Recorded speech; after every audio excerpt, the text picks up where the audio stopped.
અમેરિકાથી ગેરકાયદે રહેતા 37 ગુજરાતીઓની હકાલપટ્ટી કરવામાં આવી છે।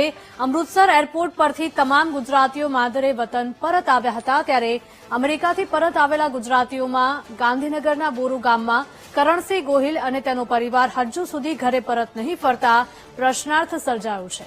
એરપોર્ટથી નીકળ્યા પછી હજુ નિવાસસ્થાને આવ્યા નથી, જેના કારણ વિશે તેમના પરિવારના અન્ય સભ્યો કંઈ કહેવા તૈયાર નથી, પરંતુ આ પરિવાર અન્ય સંબંધીને ત્યાં ગયો હોવાની સંભાવના છે।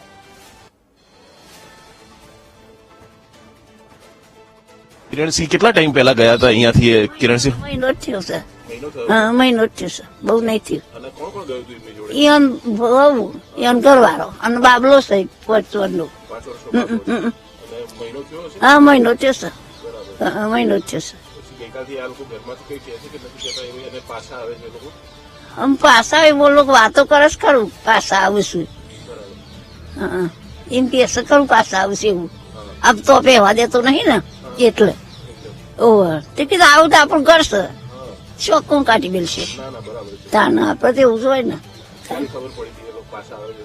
કાલે કીધું હતું? પરમ કાલે કીધું તું, બધા આયા હતા ને એને કીધું તું કે પાછા આવું છે એવું। અને આ પહેલેથી અહીંયા જ રહે છે? બોરુ ગામમાં જ રહે છે? એ ઘર છે ને એનું વચલું, હા પહેલા વિદેશ ગયા છે ક્યારે? ના નહીં જા, કોઈ દારો નહીં જા, નહીં જા, અમેરિકા મહિના પહેલા જ ગયા હતા? હા મહિના પહેલા નીકળ્યા જ છું।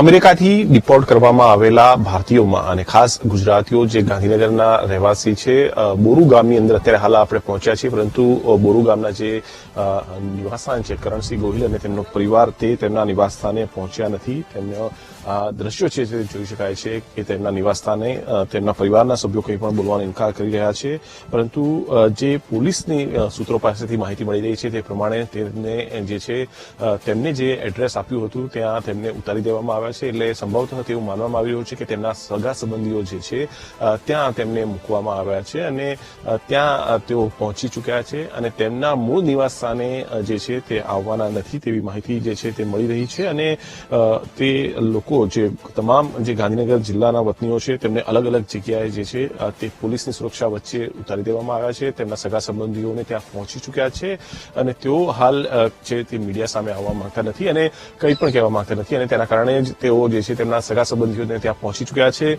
પોલીસ આ સંદર્ભે હાલ સત્તાવાર રીતે કંઈ પણ કહેવાનો ઇનકાર જે છે તે કરી રહી છે, પરંતુ ગઈકાલે મોડી રાત્રે જે માહિતી મળી હતી તે પ્રમાણે પોલીસ તેમની સામે કાર્યવાહી કરવાની નથી, પોલીસ ફરિયાદ કરવાની નથી અને ગૃહ વિભાગ જે છે તેમની સામે કાર્યવાહી નહીં કરે તેવી પણ નિર્ણય જે છે તે કરી લેવામાં આવ્યો છે। તમામ લોકો પાસેથી વિગતો જે છે તે લઈ લેવામાં આવી છે અને તેમને તેમનું જે પણ એડ્રેસ આપ્યું હતું, સરનામું આપ્યું હતું તેમના સગા સંબંધીઓનું, ત્યાં તેમને ઉતારી દેવામાં આવ્યા છે અને ત્યાં તેઓ પહોંચી પણ ચૂક્યા છે તેવી માહિતી પ્રાપ્ત થઈ રહી છે।